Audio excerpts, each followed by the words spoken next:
Quand on a l'idée, c'est très bien d'avoir la motivation d'y croire, mais à quel moment est-ce qu'on se dit ça va marcher et ouais, j'ai raison de me lancer là-dedans?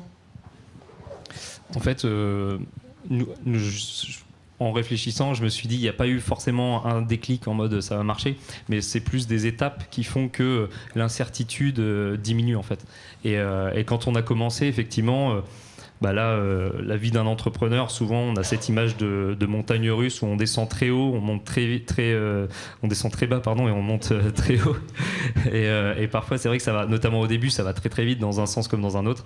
Et en fait, plus on avance, plus ça oscille un petit peu et il y a un peu moins de montagne russe. Mais donc en fait, c'est les étapes qu'on valide petit à petit qui nous rassurent, qui nous font comprendre qu'on tient peut-être quelque chose, qu'on a un axe qui plaît à notre communauté. Donc ce qui nous a déjà, c'est le fait d'être référencé. Ça, c'est quand même quelque chose chez un client. On a été référencé chez Colette en fait, qui était notre premier client, et donc là c'est quand même quelque chose d'assez cool.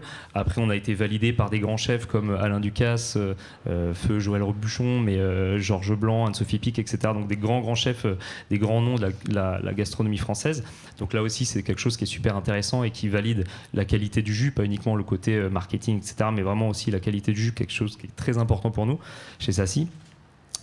Et puis après, c'est l'augmentation aussi, mine de rien, de la communauté sur les réseaux sociaux, le fait qu'on soit de plus en plus suivi, le fait que on se développe, on a le premier stagiaire, on a le premier CDI, enfin c'est autant d'étapes qui valident un petit peu le modèle et au bout du compte, on se dit qu'on tient vraiment quelque chose et que ça va marcher. Alors après, il y a des petits moments un peu goodies qui parsèment un peu la vie d'un entrepreneur aussi, des moments ultra cool où et c'est ça aussi qui fait, je pense, le bonheur au quotidien d'un entrepreneur. Par exemple, le référencement effectivement au Plaza Athénée, ou quand un pote vous envoie, il est en Australie, il vous envoie une petite photo de votre bouteille en Australie dans un point de vente, quand on est dans des super beaux établissements un peu tout autour du monde et on n'est pas forcément au courant, ou alors quand on envoie une capture, un Snapchat, une capture d'écran de Bella Hadid, un mannequin que vous connaissez peut-être, qui est en train de boire sa petite bouteille de Saci dans un parc à Londres et qui a été paparazzié. Salut. Donc tout ça, autant de choses un peu marrantes qui font que y a des super moments et on est cool, c'est cool, on pense que ça va bien marcher. Ouais. Toi, Clémence, tu y as cru dès le départ, je suis assez d'accord avec Pierre-Emmanuel. En fait, c'est vrai que je pense pas qu'il y ait forcément un moment en particulier, mais en fait il y en a plein, tout comme il y a plein de moments aussi où tu te dis mais pourquoi j'ai fait ça, pourquoi, enfin genre c'est n'importe quoi, mais c'est la vie d'entrepreneur effectivement d'avoir cette montagne russe et c'est ça qui est hyper excitant. Mais si je devais retenir quand même quelques moments, ce serait la première fois où t'as une nana que tu connais pas du tout, qui est pas une pote de pote et qui t'achète un body, donc qui est prête à dépenser de l'argent pour acheter quelque chose que t'as créé et qui t'envoie ensuite les photos sur Instagram. Ça c'est dingue. Et le deuxième moment qui a été un moment assez fort dans la première année de Flair, c'est 4 mois après le début, quand Monoprix m'a contacté pour une collab, où là c'est vrai que c'est des moments de reconnaissance et qui en fait permettent de bien vivre, ou en tout cas de mieux vivre les moments un peu compliqués, les moments de doute, les moments où tu te poses plein de questions. Mais je pense qu'à partir du moment où tu fais quelque chose qui t'anime et où tu as des vraies valeurs, une vraie raison, toi, la Normandie, Dear Miss Lee, c'était tout ce qui est bio, etc. Et moi, pour 3, c'est ma région d'origine, un vêtement que j'aime beaucoup et que j'aime beaucoup remettre sur le devant de la scène. C'est ça aussi qui t'aide à continuer, et c'est pour ça que c'est hyper important d'avoir un projet qui te tient vraiment à cœur et qui supporte certaines valeurs en fait. Je voulais juste préciser que ta collab avec Monoprix, elle est disponible depuis le 5 décembre. Exactement. Dans les 60 plus grands Monoprix de France, et du Luxembourg et du Qatar également, et sur monoprix.fr. Donc voilà. Allez voir. Dicom, est-ce que tu veux nous dire du coup comment ça s'est passé pour toi ? Ouais, alors moi, je vais aller un petit peu plus en arrière en fait dans le temps, vraiment le avant, le pourquoi on s'est lancé, qu'est-ce qui a fait qu'on est passé de l'idée en fait à l'action, parce qu'il y a beaucoup de gens qui restent à l'idée 90% des gens restent au stage de l'idée et se disent ça serait bien que... on a souvent ce truc où on se dit putain, ce micro-là, il est bien, mais s'ils avaient fait un truc différent, ça aurait été trop bien. Qui peut le faire ? Ça serait bien qu'un mec le fasse. Il y en a qui pensent comme ça, qui disent ça serait bien qu'un mec le fasse, et il y en a qui vont se dire pourquoi moi je le ferais pas ? C'est tout simple, c'est la différence entre vouloir se lancer et attendre que quelqu'un d'autre fasse le job à sa place. Et moi, ce qui a fait qu'on a lancé Dear Musli, c'est déjà que on était à fond sur YouTube. Tout ce qui était entrepreneuriat, les Américains, ils ont 10 ans d'avance sur nous, donc des vidéos sur comment faire. Sur YouTube, il y en a des millions. Et on est juste allé voir sur YouTube. On a juste regardé, on s'est dit, voilà, ces mecs-là font comme ça. Moi, j'ai grandi avec la hip-hop Love Soul, je sais pas si vous connaissez, vous avez le fondateur qui est juste là. Et j'ai grandi avec tout ça, et j'ai grandi avec beaucoup de clips américains, beaucoup de clips hip-hop où on voit les mecs qui disent j'ai commencé avec rien, mais j'y suis arrivé. Et moi, c'est cette mentalité-là que j'ai. Nous, on a commencé Dear Musli avec 700 €. Donc, je me suis dit, avec 700 €, qu'est-ce qu'on peut faire ? Et on peut aller chez Bio C'est Bon ou chez n'importe qui, acheter du flocon d'avoine, des fruits secs et faire ton muesli. Avec 700 €, c'est largement suffisant pour aller chez Rétif, acheter ton petit packaging en craft, vider le truc et aller le vendre chez Colette. Voilà, c'est ce qu'on a fait. Mais c'est assez, en fait. Et ce qui a fait qu'on s'est lancé, c'est qu'on s'est pas mis de barrière. On s'est pas mis de barrière parce qu'il y a un truc que j'appelle les poubelles mentales. C'est... Tu veux faire quelque chose, mais tu vas être la première personne à te dire non, je peux pas parce que je suis pas assez, j'ai pas assez, je fais pas, je sais pas faire, j'ai pas assez de gens autour de moi, j'ai pas une équipe, j'aimerais bien avoir un tel avec moi pour faire ça. Et du coup, on trouve toutes les raisons possibles pour pas se lancer. Et moi, en fait, ce que j'ai fait, c'est que je me suis dit, si dans 1 an, je vois un mec qui se lance dans le muesli et qui fait les choses moins bien que moi, et que moi je me suis pas lancé, je serais tellement dégoûté que je préfère moi essayer et rater, mais au moins j'aurais essayé. 100% des gens qui n'essayent pas ratent parce qu'ils n'ont pas essayé, parce qu'ils se sont dit oui mais voilà. Ce oui mais, c'est un truc qu'on s'est pas dit. On s'est pas dit c'est un truc qui arrivait après, mais on s'est pas dit oh mais on n'a pas fait des études dans l'agroalimentaire. Tu vois, les gens nous ont demandé quand on fait des rendez-vous, on parle avec des gens, voilà, et c'est pas la même génération que nous, mais ils vont nous dire vous avez fait des études dans l'agroalimentaire, un truc de comment ça s'appelle, d'ingénieur en agroalimentaire, agronome, etc. Machin. Je dis moi je fais du muesli depuis que j'ai 7 ans. Est-ce que j'ai besoin de faire des études agronomes pour me lancer ? Non. Et tous ceux qui ouvrent les coffee shops, ils y connaissent rien. Ils veulent juste avoir un café un peu cool, machin. Pas besoin d'avoir fait des études de restauration. Et en fait, ces barrières, ces poubelles mentales, c'est celles qu'on se met à soi-même parce qu'il y a les parents derrière qui vont poser des questions et que nous-mêmes, dans nos études, c'est va à l'école pour faire un boulot. Si tu n'as pas appris à faire ce boulot-là ou ce type de boulot-là, c'est compliqué. Il faut te reformer. Les fameux trucs où on se fait comment ça s'appelle on se reforme pour un autre boulot.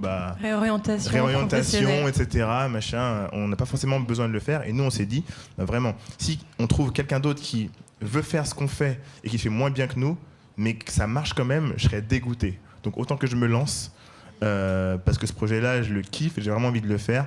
Et au moins, si ça rate à un moment, si ça s'arrête à un moment, je l'aurais tenté. Voilà.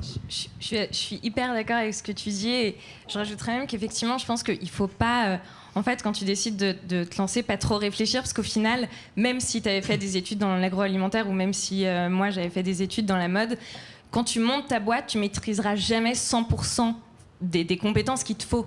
Donc, et puis on est quand même, faut pas oublier, je pense qu'on est en France et qui est, alors il y a vachement de French bashing sur la France, monter son entreprise c'est l'enfer. Avant que ce soit l'enfer, il faut quand même que ça réussisse et gagner de l'argent.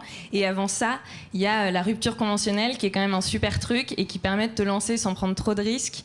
Et effectivement, il faut pas trop réfléchir. S'il y a quelque chose qui t'anime et que tu as envie de faire, faut juste foncer et apprendre sur le tas en fait. Ouais, se lancer, ouais, c'est clair. Ça me fait penser juste à une petite anecdote. Cet été, j'ai fait du canyoning avec des potes. Et en fait, je sais pas si vous savez ce que c'est le canyoning, c'est on se met en haut d'une falaise, on saute, enfin une falaise plus ou moins haute. Et il y a juste un petit laps de temps en fait où on regarde en bas ce petit laps de temps-là, en fait, c'est celui qui va être déterminant pour le fait de se lancer ou pas. Et effectivement, tous ceux qui sont restés ne serait-ce que 5 secondes comme ça, ils ont envisagé le truc en bas, ils n'ont pas sauté. Les autres ont sauté. Bon, moi, j'ai pas sauté, j'avoue, mais c'est autre chose, c'est différent. Mais bon. T'as tué ton anecdote, en fait. Désolé, je suis honnête. Vous parliez de montagnes russes tous les deux tout à l'heure, justement. Quand est-ce que vous vous êtes dit « Ah, mince, je suis peut-être en train de faire une bêtise » et comment est-ce que vous avez gardé confiance en votre projet, tous les deux? Déjà, ouais, c'est au tout début. C'est vrai que c'est là où il y a vraiment ce que je disais, hein, vraiment ça va très, très vite dans un sens comme dans un autre. Et donc, on quitte quand même quelque chose, une situation, en tout cas pour ma part, quelque chose d'assez stable, un métier cool en finance où on voyait plein de choses, etc. Donc, je ne l'ai pas du tout fait par dépit parce que je m'ennuyais, etc. Donc les moments de doute, on les a quand on se prend des bâches. Au début, il n'y avait pas de commerciaux, on était que tous les deux avec mon associé. Et ça arrivait de rentrer le soir en disant, on faisait le compte des clients qu'on avait vus. Et on n'avait pas senti une accroche énorme et on se disait, ouais, ça va être compliqué, mais après voilà, de toute façon on en a eu. Après il y a d'autres rendez-vous avec, je vais pas citer la DGCCRF où quand on revient il y a une petite hostilité quand même et des petits sujets quand même qu'il faut évacuer assez rapidement parce que sinon ça va être assez compliqué. Donc ouais, ça c'est des petits moments de doute effectivement. Et puis après, on les passe assez, pas facilement, mais en tout cas, on voit que d'autres clients ont été séduits par le produit, ils sont fidèles à votre produit. Donc ça, c'est rassurant. Le fait que la communauté, j'en parlais aussi sur les réseaux sociaux, elle s'agrandisse et il y a un vrai phénomène aussi autour de la marque où les personnes adorent vraiment cette marque-là. Les gens qui se prennent en photo avec les petites bouteilles, tout ça, ça concourt au fait qu'on retrouve un peu la confiance. Et puis il y a aussi le fait d'avoir mine de rien formé aussi une équipe, donc l'équipe qui vient d'arriver un petit peu en retard. Donc non, mais avec l'implication en fait qu'ils ont au quotidien, qui fait que finalement, ouais, étant donné qu'on travaille tous bien, en tout cas on essaie dans le même sens, le travail ça a forcément payé à un moment donné. Donc ça rassure quand même. Ouais. C'est à toi, non ? Les montagnes russes.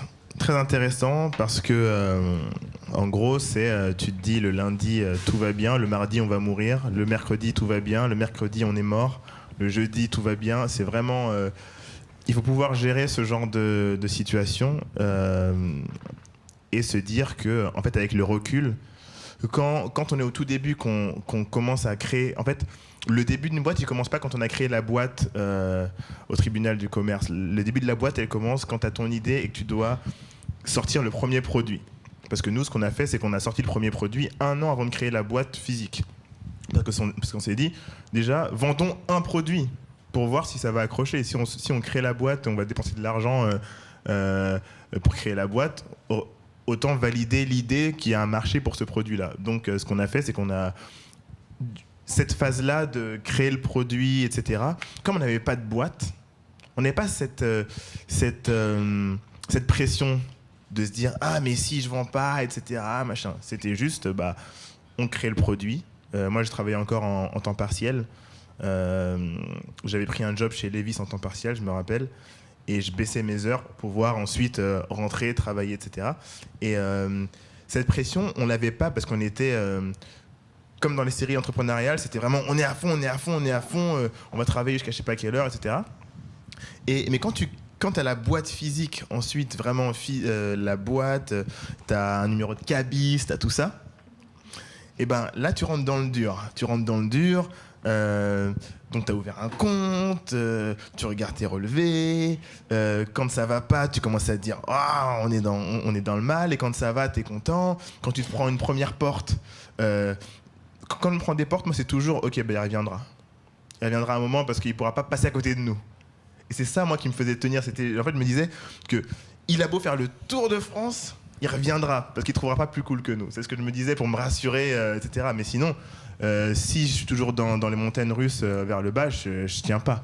Et donc, il y en a eu, mais mon objectif c'était toujours de me dire, de toute façon, on va y arriver. Donc, quand ça descendait bas, je me mettais en mode robot et je travaillais. Et quand c'était... du coup, le problème, c'est que quand c'est tout en haut, bah, moi, je reste en fait sur le milieu comme ça. Je me dis, bon, sois pas trop content parce qu'on sait pas ce qui va arriver.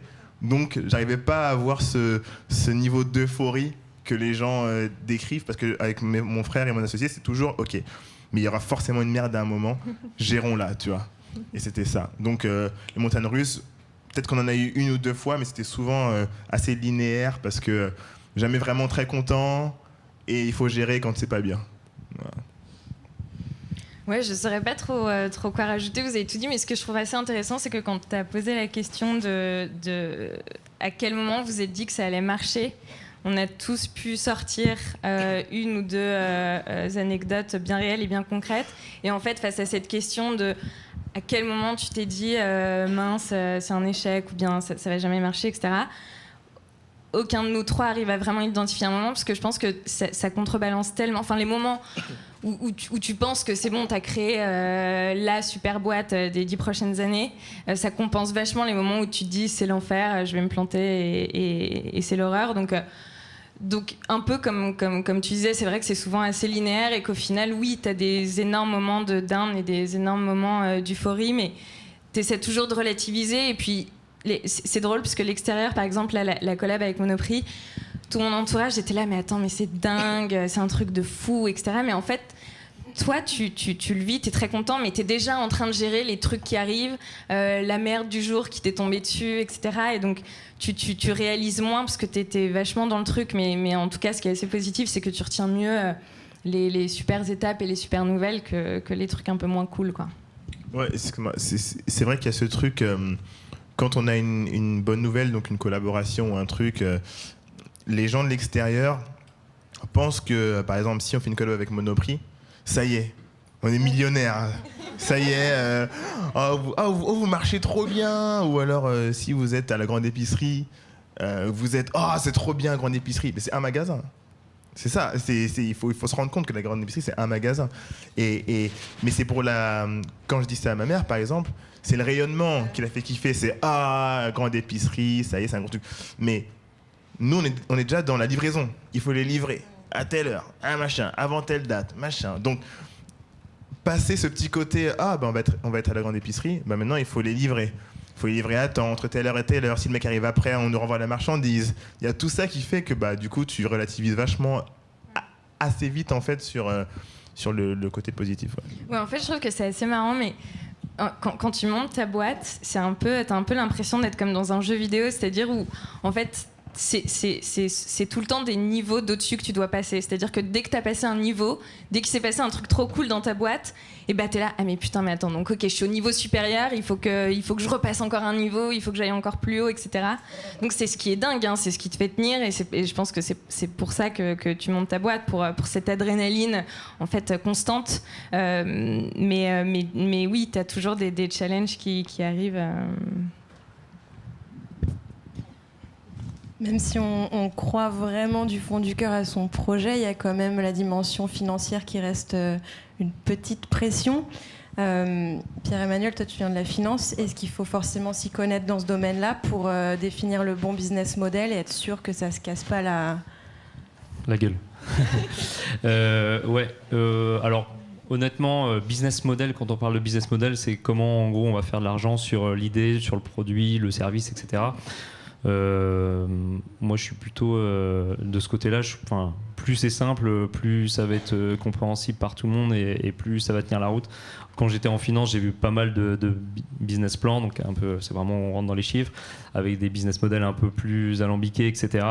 Mais de mon point de vue, plus c'est simple. En gros, on a un besoin, on a la réponse à ce besoin, et puis on voit comment on fait de l'argent dessus. Et c'est ça qui doit driver. Il ne faut pas complexifier vraiment beaucoup plus, selon moi, l'affaire. Alors après, c'est sûr qu'être en finance, ça m'a pas mal aidé aussi sur justement la constitution du business plan, pour aller discuter avec les banquiers, aller discuter avec convaincre du monde, convaincre même les associations avec les prêts d'honneur, etc. Tu parlais tout à l'heure effectivement de la rupture conventionnelle, qui est vraiment une aide incroyable pour tous ceux qui veulent se lancer dans le monde de l'entrepreneuriat. C'est, je pense, le meilleur fonds d'investissement early stage du monde, je pense, de loin. Mais en tout cas, je pense pas que ce soit... Il n'y a pas besoin de faire Polytechnique, entre guillemets, pour lancer un business. On sait comment on identifie un besoin, c'est vraiment ça la clé. C'est ça qui fait pas mal foirer les boîtes, c'est le fait que on pense avoir une bonne idée, effectivement, mais le marché il n'est pas forcément là. Ça, c'est le premier point. Et après, effectivement, c'est trouver la trésorerie pour faire avancer son bébé, quoi.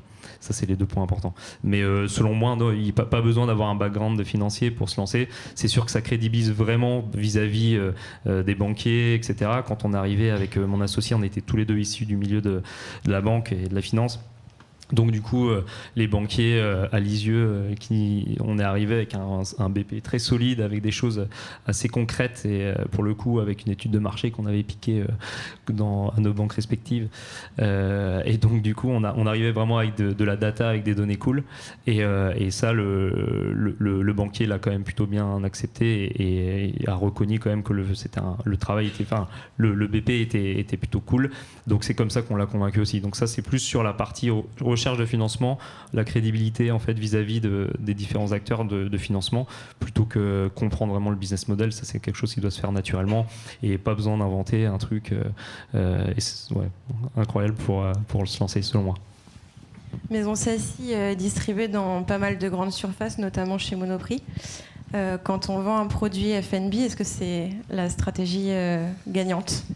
Alors, pas mal de grandes distribs, non. On n'est que chez Monoprix et on est très fiers d'être chez eux. Non, pour l'instant, on est plus distribué sur du CHR et épicerie fine caviste. Et après, Monoprix, ouais, ça s'est fait. On est chez eux depuis 2 ans. Ce qui est cool, c'est qu'ils sont venus nous chercher. Donc, le rapport de force était plutôt cool pour nous. Après, ils nous ont mis dans des modules épicerie fine, donc avec d'autres produits. Je ne sais pas s'il y avait dire muesli d'ailleurs sur le module où on était ensemble. Du coup, sur des modules un peu plus limités, et dans des bons monoprix, etc. Avec donc des marques de qualité avec qui on partage nos valeurs, etc. Donc ça, c'était vraiment cool.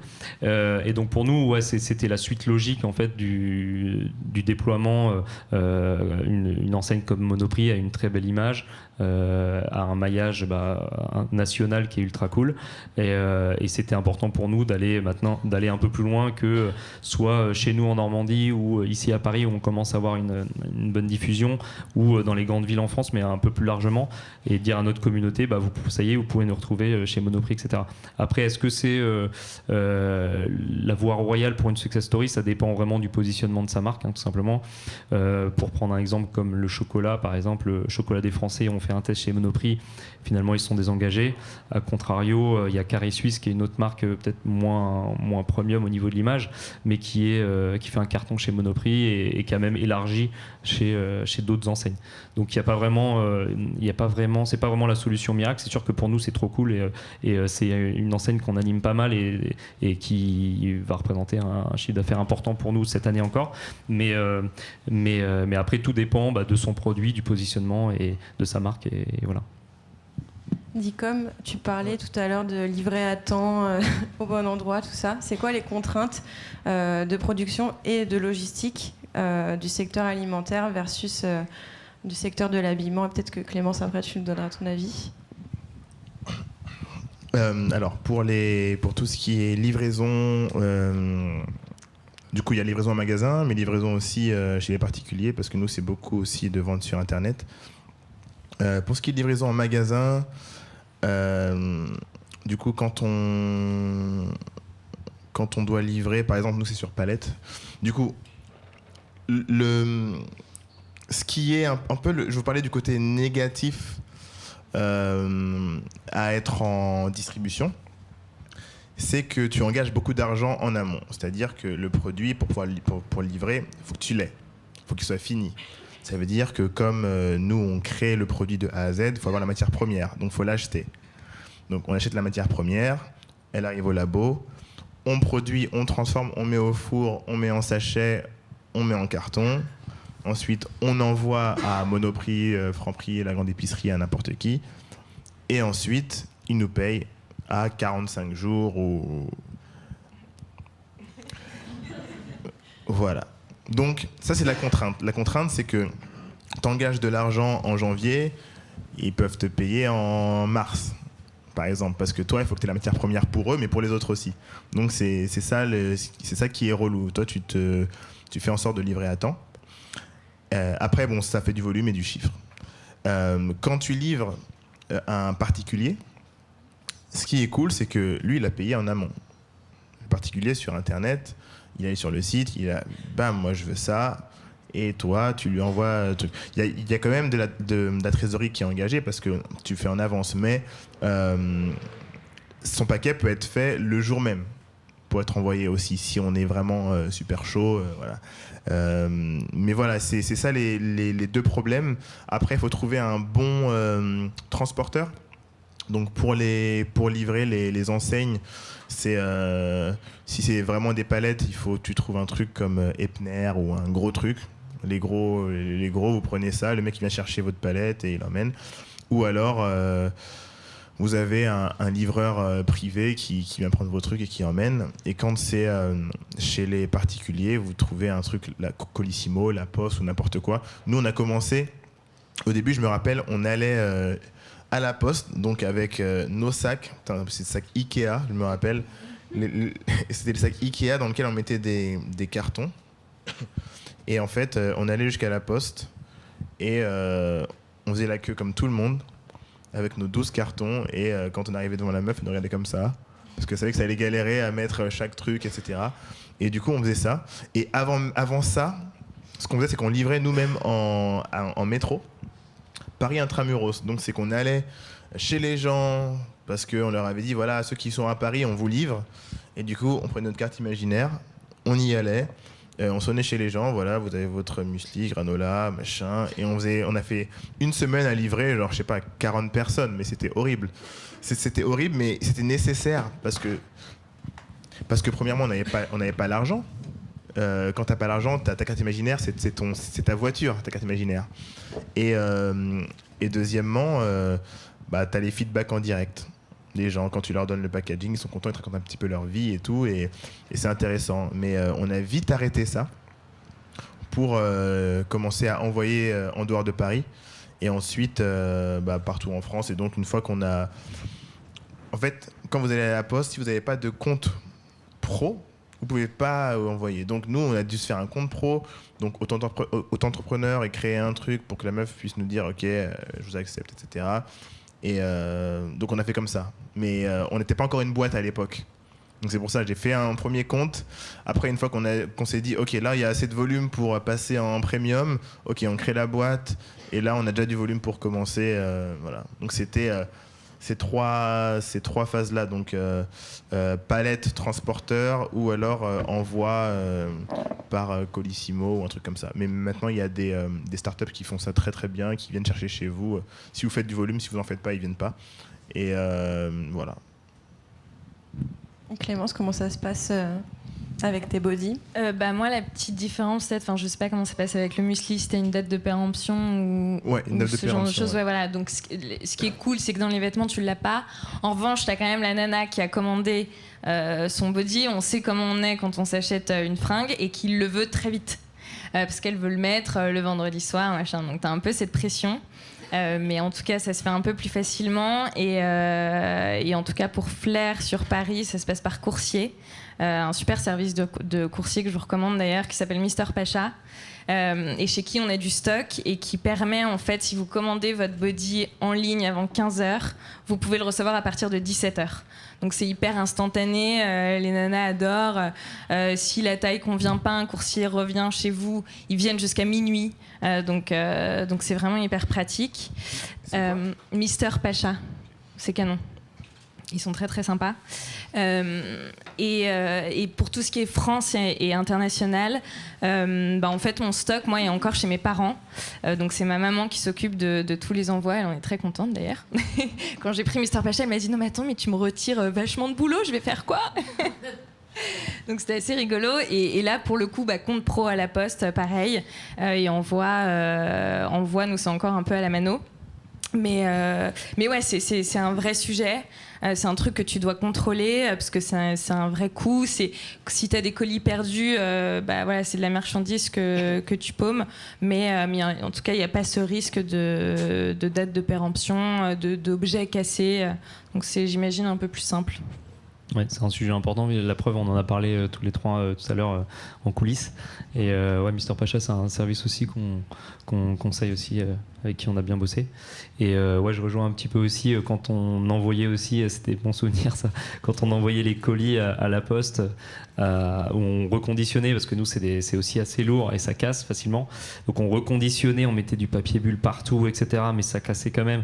Et donc à la fin, on se retrouve avec des colis énormes. Les gens ont déposé ça à la poste.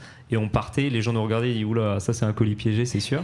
Et mais finalement, ouais, maintenant il y a des startups comme tu disais, il y a Cubine notamment, et puis Wing avec qui on bosse aussi, qui sont des belles solutions aujourd'hui.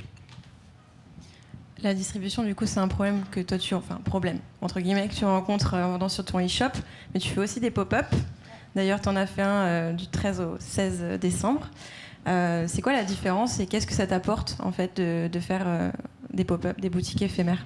Alors, je pense déjà que les deux sont hyper complémentaires, surtout quand tu fais de la fringue et encore plus des bodys, je pense. Le e-shop, en fait, ça te permet déjà de te lancer avec 700 € ou presque, parce qu'en fait, il y a des solutions géniales de drag and drop, genre Shopify, qui sont très très bien et qui coûtent pas très cher pour commencer.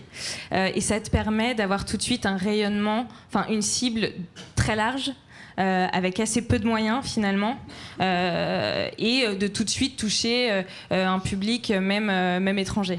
Donc ça c'est un vrai truc. Et la boutique éphémère en fait vient en complémentarité vachement, parce que ça te permet d'avoir un lieu où les nanas peuvent venir, peuvent toucher tes matières, essayer ton produit. Donc en fait, les convertir, parce que du coup elles n'osaient pas forcément acheter en ligne, mais là elles ont pu essayer, elles ont vu la matière, la qualité des produits, etc. Donc elles passent le pas sans problème. Et ça t'apporte aussi une notoriété, je pense, auprès de gens qui sont pas forcément très présents sur les réseaux ou sur internet, et qui passent dans la rue, dans le Marais, il y a vachement de passages, et qui du coup découvrent ta marque, et donc ça te permet de toucher des cibles, je pense, qui sont assez distinctes. Et puis c'est toujours vous t'expliquais quand vous livrez en personne. Moi, j'ai jamais livré en personne, mais j'adore faire mes boutiques, parce que c'est là où tu rencontres tes clientes, où tu vois les nanas en vrai essayer tes produits, dire ah mais j'adore, c'est trop bien, je veux lui. Et en fait, c'est ça que quand tu montes ta boîte, qui est une vraie reconnaissance. Quand les gens adorent ton produit, ils sont prêts à l'acheter, te disent ah mais c'est vous la créatrice, mais c'est génial, je pensais pas vous rencontrer, alors qu'en fait toi tu sais très bien que t'as monté ta marque, mais que c'est encore hyper jeune, et que t'es toi-même à poster sur Instagram et à répondre aux emails, c'est assez marrant. Donc ouais, belle complémentarité, je pense, entre l'e-shop et une boutique physique. Mais je trouve ça pas mal d'avoir des boutiques éphémères, parce que ça permet aussi de créer des rendez-vous qui sont assez exclusifs. T'es là que 4 ou 5 jours, quelques fois par an, et du coup les gens se déplacent peut-être plus en masse que si t'étais là tout le temps, parce qu'ils se disent dans 3 jours c'est fini, donc il faut que j'aille maintenant. Et puis ça te permet de tester plusieurs endroits à Paris, plusieurs arrondissements, mais aussi pourquoi pas en faire dans d'autres villes en France. Donc c'est vraiment une solution qui est top quand tu démarres. Est-ce que ça fait partie de vos projets, Dear Muesli et Maison Sassy aussi, les pop-up? Ouais, je pense qu'effectivement, un pop-up, ça installe vraiment une marque. Et d'ailleurs, les grandes marques, pour reprendre le domaine d'activité, alcool, etc., il y a beaucoup de pop-up qui sont faits par des grandes marques. Donc ça montre bien que c'est quelque chose d'important. Je pense que, comme tu le disais, c'est un lieu de rencontre vraiment privilégié entre notre communauté, ou nos clients et le produit. C'est un bon moyen aussi de mettre, de mettre la personne en immersion d'immersion dans l'univers, donc en pimpant un peu le pop-up, etc. Et vraiment de leur montrer le produit tel que nous on le conçoit et avec tout l'univers autour. Et après derrière, ouais, je pense que c'est clairement quelque chose qui va faire partie de nos projets assez rapidement pour, comme je disais, installer la marque et puis échanger. Ouais, tu parlais aussi de l'échange avec les consommateurs. C'est quelque chose qu'on a aujourd'hui quand on fait des salons. Mais c'est quelque chose qui est super important pour nous. Ce que je disais tout à l'heure, c'était un peu un booster aussi quand on s'est et ça rassure énormément le fait d'avoir le retour du consommateur en disant ouais bah ça si j'adore, c'est cool, etc. Donc ça c'est vraiment quelque chose qui est ultra important pour nous. Donc ouais, les pop-up c'est quelque chose qu'on étudie fortement et voilà l'étude avec bien sûr à Pierre. Of course. Et nous en fait on en a déjà fait un pop-up, c'était pas loin d'ici d'ailleurs. C'était, vous connaissez le Season, le restaurant? C'était leur Season Takeaway. Donc avant que ce soit le Takeaway, c'était notre pop-up. Cathy du Season nous l'avait prêté pendant 3 jours en fait. En 2015, on avait fait un film de Noël et on a recréé en fait la chambre dans laquelle on était avec tous les paquets là-dedans. Et du coup, on a fait un gros goûter pendant 3 jours. Et les gens pouvaient venir acheter les paquets. Et en fait, pour nous, c'était le moyen de... C'est bien de faire un film de Noël, une pub, et de recréer tout l'univers de la pub dans un pop-up, sachant que tu t'engages pas vraiment. Tu te dis, bon, là, c'est 3 jours, donc c'est cool. Mais on l'a fait en 2015. On l'a pas refait encore, parce qu'on n'a pas eu vraiment d'occasion de le faire. Mais pour nous, c'était aussi c'était le moment de regarder un petit peu les lieux où il y avait beaucoup de passages. Parce qu'en vrai, quand tu ouvres un magasin, beaucoup se sont plantés. Ils ouvrent un magasin et ils disent « j'ai l'argent, je vais ouvrir mon magasin. J'aime bien la rue, là, dans le 19e ou dans le 17e, là-bas. Super rue qui est juste à côté de tel magasin, mais dans la rue juste à côté. Ouais, mais entre cette rue-là et cette rue-là, c'est pas pareil. Cette rue-là, c'est blindé, mais personne ne va faire ça. » Et ça veut dire que si tu ouvres ton magasin et tu te dis je fais un 369, donc un bail de 3 ans, 6 ans ou 9 ans, et que tu te mets là, et bah t'es mort. Et donc un pop-up, ça te permet de voir si là c'est le bon endroit ou pas, etc. Parce que les gens ne savent pas forcément que ce qui fait que ton magasin marche, en plus de la marque, c'est l'endroit où il se situe. Et souvent ils font l'erreur de se dire de toute façon moi je crois en la rayonnance de ma marque. Bah ouais, mais si ta marque, en fait, un restaurant, c'est un pâté de maison. S'ils sont pas très forts sur les réseaux sociaux, un pâté de maison, et la clientèle, c'est la clientèle autour. Donc si ton magasin, il le voit pas, si ta signalétique, elle est même pas bien visible, parce que ça coûte de l'argent aussi, personne ne rentrera dans ton magasin. Ils verront la porte qui est comme ça, ouverte avec la vitre, etc. Mais ils rentreront pas, parce que c'est pas dans la bonne rue. Et donc nous, ça nous a permis de regarder un petit peu quels étaient les lieux qui marchaient et pourquoi justement... à 100 mètres de ce lieu-là qui cartonne, ça cartonne pas. C'est ça que ça nous a permis de voir en fait. Tu parlais des réseaux sociaux et plutôt de communauté. C'est un truc qui fonctionne plutôt bien pour ta marque.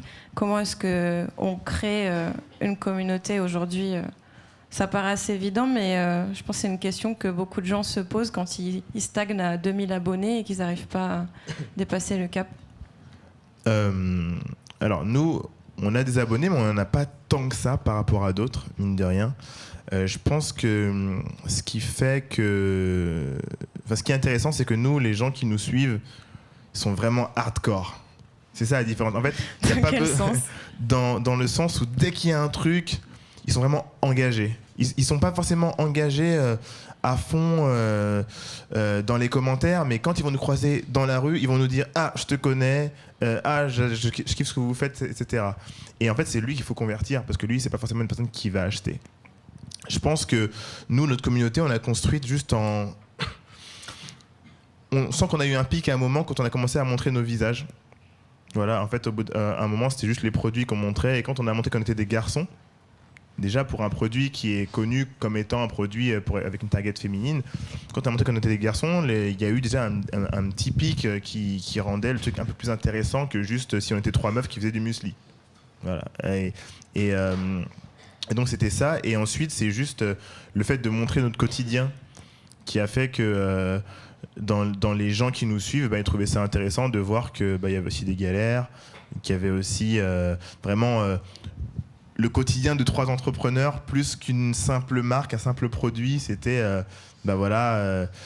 aujourd'hui on va aller là-bas, aujourd'hui on va là on a rendez-vous avec un tel sur Dear Musli. Au bout d'un moment, comme on avait nous on appelle les Musli Boys, et comme en fait on avait ce truc où on signait on vous kiffe et ensuite les Musli Boys, il n'y avait pas de compte dédié en fait, et les gens ils nous disaient merci les Musli Boys pour cette réception, etc. Et on s'est dit putain, on va créer ce compte parce que ça va dans le vent. Du coup on a créé un deuxième compte qui s'appelle Musli Boys, et c'est là où on partage vraiment un truc comme aujourd'hui par exemple. On va partager ça sur ça, les voyages auxquels on est invité, etc. On va les poster dessus, parce que il y a un moment, ta marque, là on le voit avec l'évolution d'Instagram, ta marque, il faut qu'elle soit focus sur ta marque. En fait, on fait 70% produits et 30% nous. Sur l'autre, on fait 70% de nous, 30% produits. Comme ça fait 2 canaux qui renvoient, quand il faut activer pour Noël, on a 2 comptes pour envoyer vers justement acheter pour Noël, etc. Et pour résumer, ce qui a fait qu'on a réussi à construire une communauté, c'est juste qu'on a essayé d'être authentique. On n'a pas essayé de montrer qu'on était... vous savez, vous voyez souvent plein de marques qui arrivent comme ça sur Instagram, qui vous follow, etc. Et vous vous dites, putain, mais c'est quoi cette marque ? Ça a l'air d'être une grosse marque parce qu'on voit pas, c'est super léché, très beau, machin, et on dit que c'est une grosse marque. Et en fait, quand tu découvres la personne, tu vois que c'est elle, en fait, qui est derrière, etc. Et en fait, nous, on n'a pas voulu que les gens se disent qu'on est une grosse marque. On a voulu que les gens nous identifient, parce que, mine de rien, pour beaucoup, on représente un peu la diversité aussi. Il y a un Asiatique avec nous, et donc il y avait un peu ce truc identitaire où les gens avaient besoin de se reconnaître un petit peu en 3 jeunes entrepreneurs, etc. Et donc pour nous c'était important de montrer que on est 3 mecs et on est jeunes et on peut faire du muesli parce qu'on kiffe le produit, et si nous on peut le faire, tout le monde peut le faire. Après, faut être bien accroché, parce que il y en a beaucoup qui se lancent, mais l'entrepreneuriat c'est pas un sprint, c'est un marathon. C'est bien beau de se lancer, faire un beau produit, mais après il faut tenir, il faut avoir le cœur bien accroché. Et nous on a voulu montrer ça sur les réseaux sociaux, en disant que voilà, vous allez avoir des galères, on les montre, mais quand c'est cool, on le montre aussi. Et ce qui fait que tu vas y arriver, c'est le travail, en fait. Voilà, c'est ce qu'on montre sur les réseaux sociaux, et on montre aussi du beau, du gourmand, du léché, etc. Suivez Dear Musli, @DearMusli sur Instagram, et @MusliBoys aussi. Si vous voulez donner vos comptes aussi, c'est le moment, je crois. Allez-y. Maison Sassy, bien sûr. Et Flair Bodysuit. Quel a été du coup votre meilleur moment depuis que vous vous êtes lancé, et qui fait qu'aujourd'hui vous vous dites franchement, je suis trop fière de l'avoir fait? Clémence, si tu veux commencer.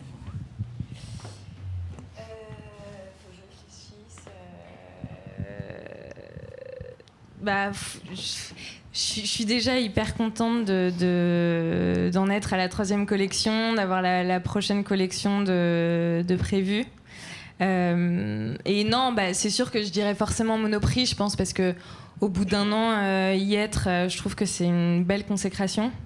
Donc je dirais que cette collab, ça représente un gros... En fait, c'est intéressant parce que déjà, c'est cool parce que tu peux aller dans un Monoprix et voir ta marque. Et ça, c'est quand même cool. Et l'autre point, je pense que ça te permet aussi de montrer que tu sais exécuter des trucs un peu plus lourds, et tu sais bien les faire, et ça légitime, je pense, ta marque. Et en fait, je parlais de paliers tout à l'heure qui te permettent un peu de passer au niveau supérieur à chaque fois. Je pense que ça, c'en est un. Ça te permet de débloquer peut-être d'autres personnes qui se seraient dit je vais pas aller voir cette marque parce qu'elle est un peu jeune. Des grandes enseignes et tout qui sont souvent un peu frileuses de faire rentrer surtout dans les marques de vêtements, des marques trop jeunes, parce qu'ils se disent que c'est compliqué d'assurer la cadence. Donc je pense que ça peut te débloquer des contrats intéressants. Et du coup, oui, tu te dis que forcément, tu es sur une rampe de lancement, ça te donne quand même pas mal de notoriété, un rayonnement assez intéressant. Et d'ailleurs, je le vois, même en termes de fréquentation du site, de vente, ça a évidemment déjà ses effets. Donc oui, quand on est là et qu'effectivement je vois 2019 en me disant ok, alors je vais peut-être commencer à me prendre quelques stagiaires, potentiellement embaucher une personne. C'est chouette parce que tu te dis qu'en fait tu passes de ton projet un peu dans ta chambre à ok, je prends des bureaux, je commence à m'entourer et tu passes une vraie étape d'entreprise qui devient de plus en plus concrète. Pierre-Emmanuel? Hors Bella Hadid, bien sûr, avec. J'y reviens. Mais ouais, je pense qu'effectivement, le fait d'être référencé dans des grands comptes, etc., de voir son produit en rayon, mine de rien, et de se dire que c'est plus uniquement sa famille qui achète le produit, déjà, c'est un truc cool.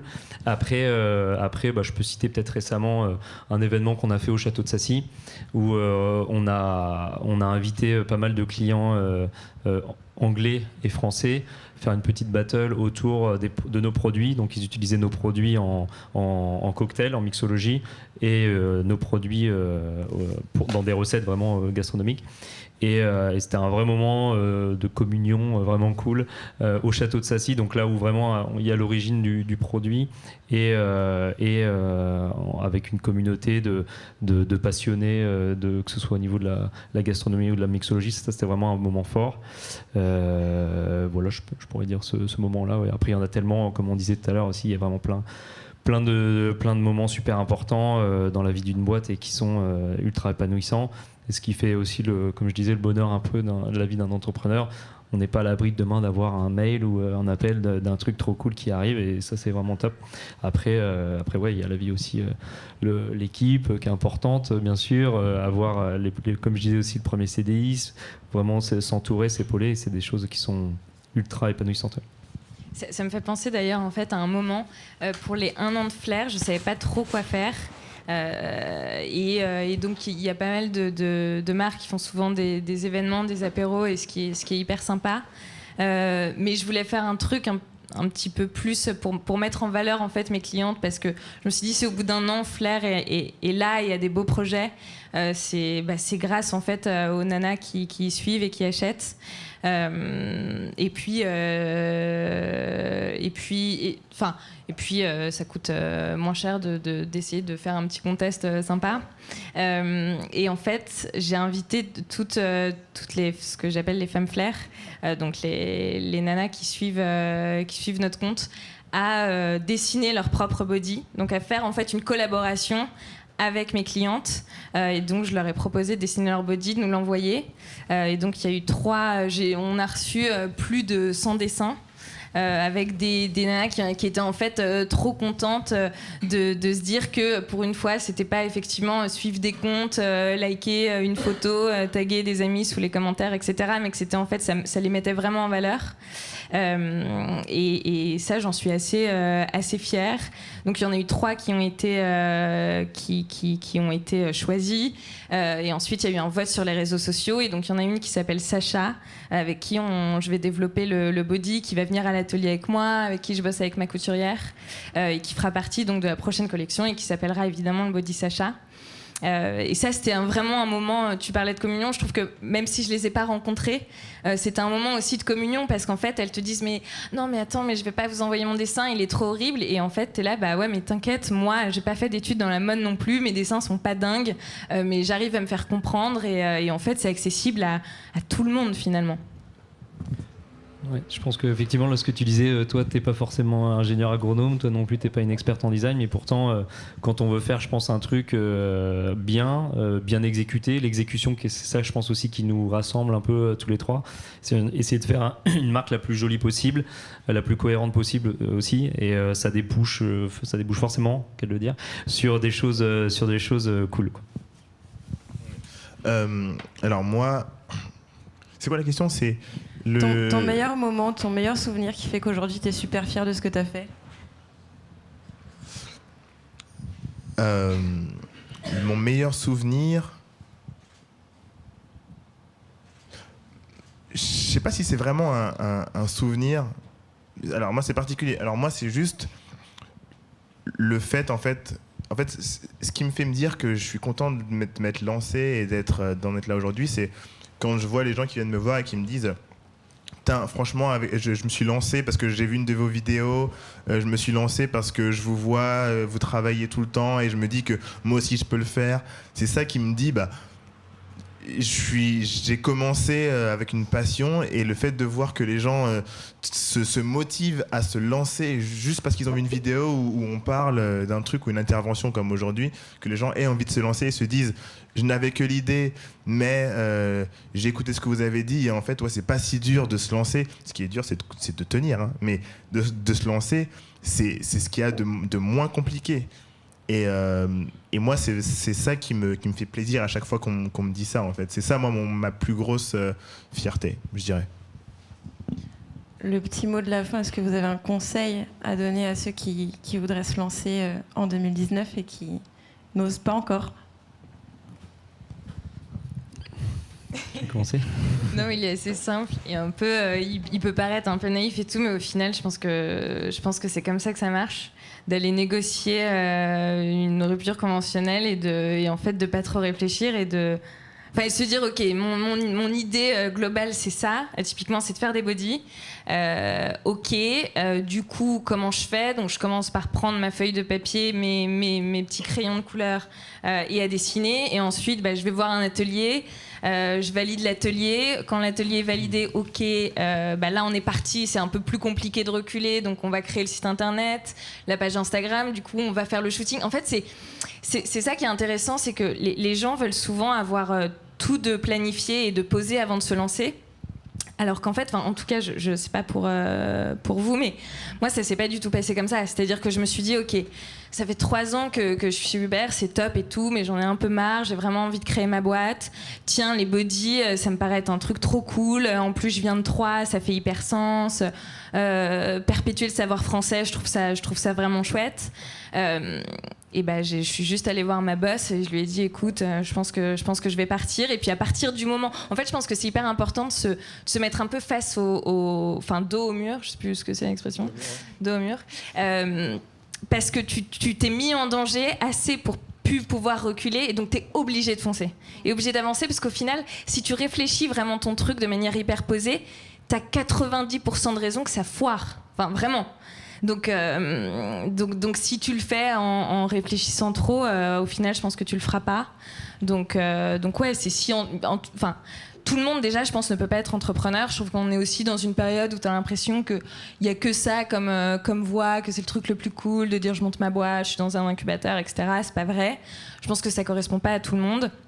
Mais si vous avez un projet effectivement qui vous tient à cœur, auquel vous pensez, qui vous ferait en fait trop marrer, parce que l'idée c'est quand même de s'éclater dans ce qu'on fait, mettez-vous au dos du mur et faites-le.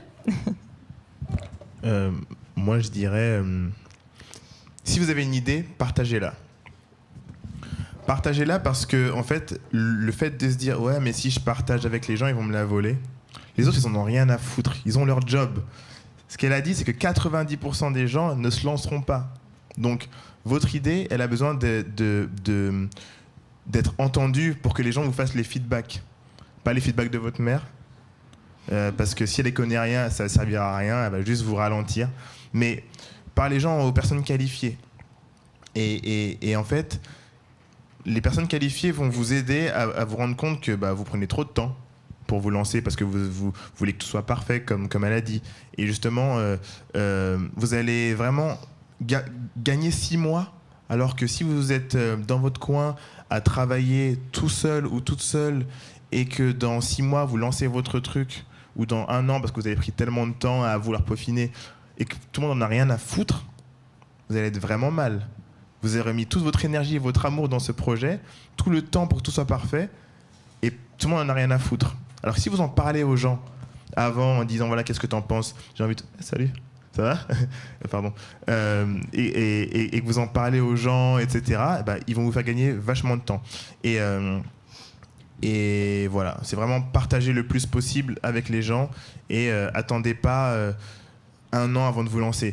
Si vous avez une idée, créez la version merdique de votre idée, la V1, le produit minimum viable, créez ça. Si vous avez un SASSI, c'était pas forcément ça au début, je sais pas, mais nous, notre packaging, il était en craft, on avait acheté ça chez Rétif, et on a vendu ça chez Colette, notre premier magasin. Un truc en craft acheté chez Rétif avec un bout de scotch à l'arrière. Donc, dites-vous bien que ce qui va faire mouche, c'est tout ce qu'il y a autour, et votre envie. Et une fois que vous avez ça, vous itérez, vous construisez autour de ça. Mais si vous attendez d'avoir le produit aussi parfait que le truc en verre, avec le truc s'assis dessus, etc., vous allez prendre 1 an, 2 ans à sortir votre produit, et il y en a 12 qui vont sortir ça après. Et vous serez un peu embêté.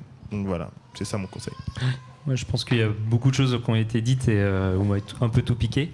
Mais clairement, ouais, oser y aller, parce que déjà c'est une aventure qui est incroyable et qui vaut vraiment le coup. Souvenez-vous un petit peu du canyoning, faut pas trop attendre. Après, effectivement, avoir quelque chose de concret. Tu me disais, effectivement, je peux vous assurer, je suis retombé dessus il y a pas très longtemps, mais sur les premiers échantillons où en fait ce qu'on faisait, on avait mis du blanco. Ici, on avait écrit, etc. Et ça n'avait pas tout à fait la même tête, mais c'était quelque chose qui était ultra important pour nous parce que ça nous permettait vraiment de matérialiser notre idée, de pouvoir la montrer à droite, à gauche et partager. Donc, ce que tu disais aussi. Donc, en gros, ouais, j'appuie à 100% tout ce que vous venez de dire. Donc, voilà. Un petit dédicace à notre premier photographe qui est là et qui a créé sa marque aussi de fringues, pas tout à fait concurrent, mais qui a monté Applecore et qui est une super marque que je vous invite aussi à suivre. Un grand merci à tous les 3 pour cet échange et merci à vous tous d'être venus ce soir. Merci à Monsieur Feingold de nous avoir accueillis ce soir. Et je vous propose de continuer la soirée autour des cidres Maison Sassy, du coup, dans l'espace qui est juste à côté. Et n'oubliez pas, en partant, de prendre un petit goodie bag. C'est gratuit, c'est cadeau, c'est pour tout le monde. Bonne soirée et bonne fête. Merci beaucoup.